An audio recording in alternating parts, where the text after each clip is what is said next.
To be like him. Oh, please don't think I'm faking, but I'm swirling in a cesspit of my own making for you.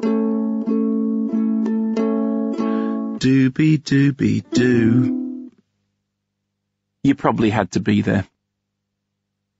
One of the acceptable hobbies for a fledgling comrade was the writing and publication of articles in newspapers, presumably because this would provide a future opportunity for subverting the mass media from within. By happy coincidence, I had been making inroads into journalism ever since my arrival in Manchester, thanks to the open-door policy of Mancunian, an award-winning publication based on the second floor of the Students' Union. As far as I could tell, the paper was pretty much obliged to support any and all budding student journos by printing their submitted copy, no matter how poor, an opportunity which I exploited to the hilt. It was in the pages of Mancunian that I made my proper newspaper debut, a review of the funk-punk band The Higsons. Hark, is that the sound of the system collapsing at the Hacienda?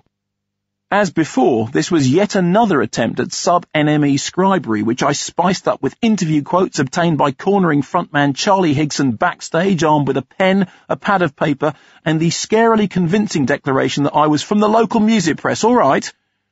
By a peculiar twist of fate, Charlie Higson would later go on to present the short-lived Channel 4 film show Kiss Kiss Bang Bang, making him a far more famous and successful film critic than me, and thus the subject of my ongoing envy.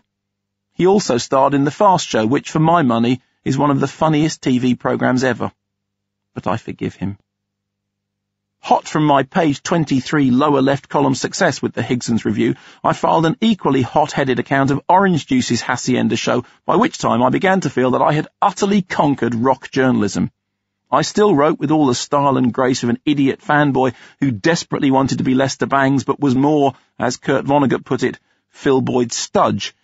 Yet I had learned two important lessons. Firstly, that you should keep and file all your old press cuttings because nobody else will, and secondly, that in journalism you can be whoever you want to be as long as you have enough front.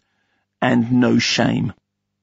Of course, what I really wanted to be was a film critic, if I wasn't going to be a pop star, which I clearly wasn't, and if the revolution wasn't happening right now, which it didn't seem to be. But there was no chance of that at Mancunian. Gig reviews were fine. You just paid to see the show, then wrote about it the next morning. But film reviews had to be filed in advance, and that meant gaining access to private preview screenings. Figuring out who organised these secretive screenings and where and when they happened was difficult enough, let alone getting your name on the mystical list, which was spoken of only in hushed whispers and overheard asides. You remember all that nonsense that Tom Cruise's character goes through in his attempts to get into the masked orgy in Stanley Kubrick's rubbish Eyes Wide Shut, having to get a piano player drunk to prise the location out of him, then hiring a fancy dress get-up at midnight from some Slavic pimp-cum-costumier, then getting a taxi to drive for hours to the middle of nowhere before enduring hours of awful plink, plonk, bong, avant-garde atonal piano squonking and failing to even get a blowjob despite being able to produce the password Fidelio when requested to do so by a man dressed as a chicken. You remember all that? Well, trying to get onto the Manchester film preview screening circuit was worse and a lot less funny. For a while, I thought you probably had to kill someone and eat their still beating organs in some angel heart type twisted satanic ritual before the wanton pleasures of the preview screening would be revealed to you. Later, I discovered that you just had to be invited by someone in the know or to be sent by a magazine, which in my case turned out to be City Life.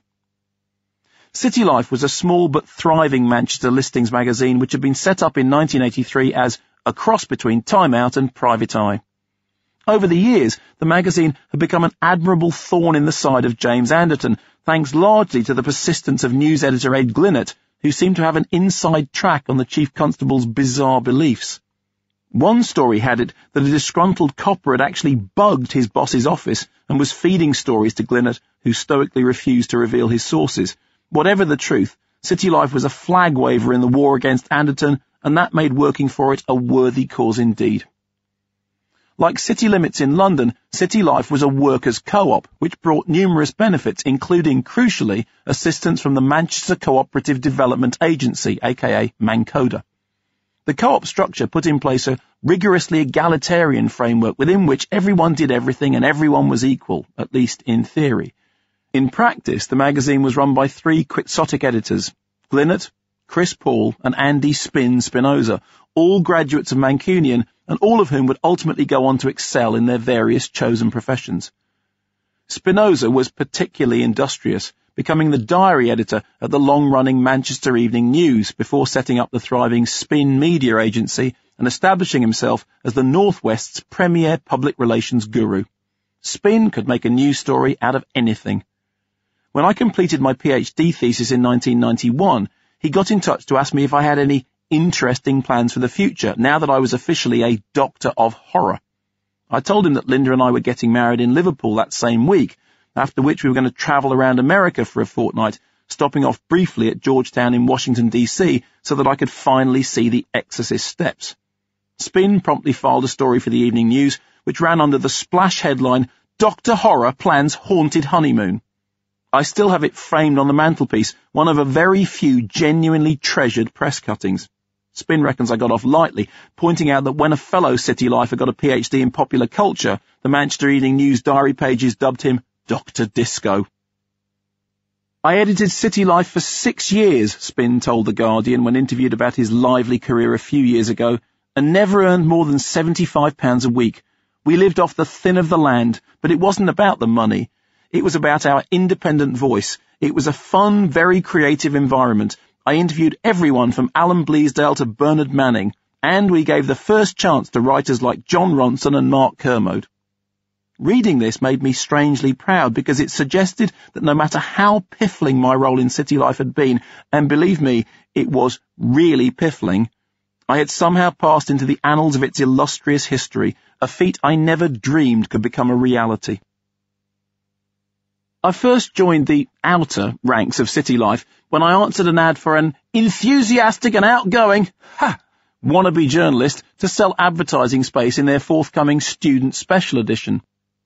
Back in the 80s, Manchester was home to 60,000 students. There are even more now, making it, quote, the densest student population in Europe, a totally non-ironic phrase which I would repeat down the phone for weeks on end in the desperate attempt to sell some wretched ads. It turned out I was a completely useless salesman, and the amount of ad revenue which I personally managed to raise for that issue was way below par. But by the time the balance sheets were totted up, I'd already got my feet under the table and was attending co-op meetings like my life depended on them, which, in a way, it did. Co-op meetings were fun, if a bit mad. Politics were always high on the agenda, with the inevitable interface between lofty ideals and practical commerce provoking regular sparks. At one meeting, we rowed for hours about whether to accept a lucrative full-page ad for Brian De Palma's new film Body Double, which depicted a semi-clad and apparently endangered Melanie Griffith being leered at through half-open blinds by a shadowy stalker. In the end, Spinoza and I won the day on right-on points, and the ad was voted in true co-op fashion to be unsuitable, to the dismay of the ad team who were having a hard enough time financing the mag and who shook their heads at the loss of such badly needed income. Of course, the core City Life team were a volatile bunch given to vigorous squabbling for which the cooperative rulebook provided a firm and rigidly egalitarian structure. I remember more than one meeting in which the agenda of issues for discussion, neatly typed and recorded for posterity, would read something like, Item 1, the frankly unacceptable behaviour of co-op member X as proposed by co-op member Y. Item 2, the frankly unacceptable behaviour of co-op member Y as proposed by co-op member X. Item 3, the frankly unacceptable behaviour of co-op members X and Y as proposed by everybody else. The exact nature of the frankly unacceptable behaviour would vary from week to week, but the key issues remained the same. Creative people crammed together in a small office like Coppola's colourful rumblefish, needing to blow off steam in the relatively safe environment of a really well-organised row. Occasionally, the creativity tipped over into madness. Like all my memories of Manchester, everything that happened in the City Life offices seemed unbelievably important and prone to controversy, even the simple task of making a cup of tea. I remember my first experience of being mother for the assembled masses, proudly scrabbling around the smelly kitchen in search of an old teapot in order to prepare a proper brew. After all, the people who worked here were real journalists, and frankly, I was in awe of them. I diligently took orders for milk and sugar and produced a tray of steaming teas that duly matched their exacting demands. Everyone was suitably grateful and polite except one City Life stalwart who made a silent but commanding gesture for me to wait while he tasted the tea which I had brought. I stood uncertain as to whether this was a joke. It wasn't.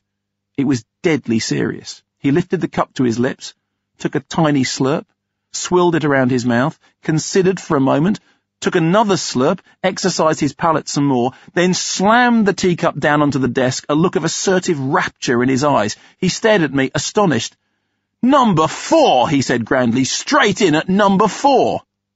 I had no idea what he was talking about. I looked at him. He looked at me. Then he swung round in his chair and ripped down a piece of paper which had been sellotaped to the wall of the office. "Number 4, he said again, "ahead of Orty in 83, but just behind Spinoza and Spinoza again in 84, and way behind Hill, still untouchable at the top spot." "What?" I said, confused. "Top 10 Ts, he replied grandly, as if it was the most obvious thing on earth. "You're straight in at number 4, but Hill and Spinoza are still ahead. Spinoza twice." I looked at him, certain that he was having me on.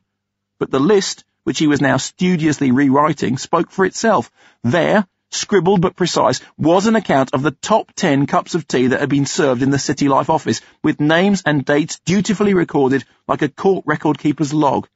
And there was I, new on the list, going straight in at number 4, thereby displacing the former numbers 4 to 9 and knocking out number 10 entirely. City Life really did keep a list of top 10 teas. And this was years before Nick Hornby and High Fidelity. And I was straight in at number 4. I loved working for City Life. But inevitably, City Life didn't always love me, particularly when I crashed their delivery van.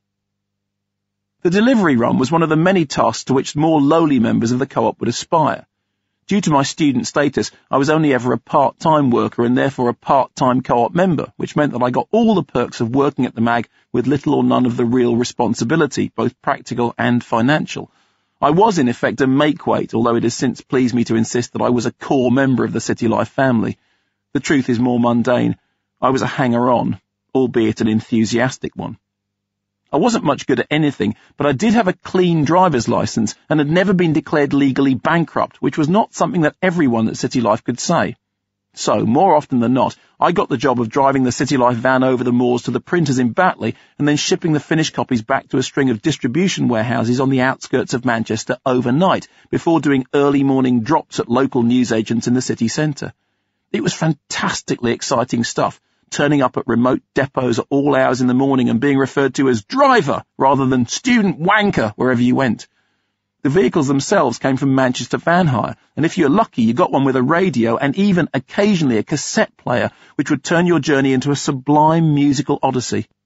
I remember pulling out of the printers with a full load and pressing uphill onto the dual carriageway with the Comsat Angels' first album, Waiting for a Miracle, warbling on the stereo and thinking I'd never been happier in my entire life. The problem was that driving all night with your hands wet on the wheel, in the immortal words of Golden Earring, wasn't great from a safety point of view, particularly if you'd spent the whole of the previous day industriously attempting to smash the state by standing on some dodgy student picket or other and playing South African liberation songs on the French horn and trombone. Now, this is not a joke. I really did play in a quasi-revolutionary brass band who performed foghorn-like arrangements of ANC anthems to lift the spirits of protesters as they trudged their way through the streets of Manchester, a weekly occurrence in those heady days. We were very enthusiastic, but also quite terrible. I remember very clearly turning up late to one particular march, and as my mouthpiece-wielding compatriots and I ran to catch up with the crowd, a long-suffering policeman was heard very loudly to exclaim, "Oh, God, not the band! Please, not the band!" But marching and blowing can leave you all puffed out, and driving the van after a hard day's radical flugelhorning was always going to end in tears. So it was that early one morning, toward the end of the City Life run, I was coming off the M56 onto the series of slip roads which feed onto the Princess Parkway, a large dual carriageway leading straight into the centre of the city. There was neither traffic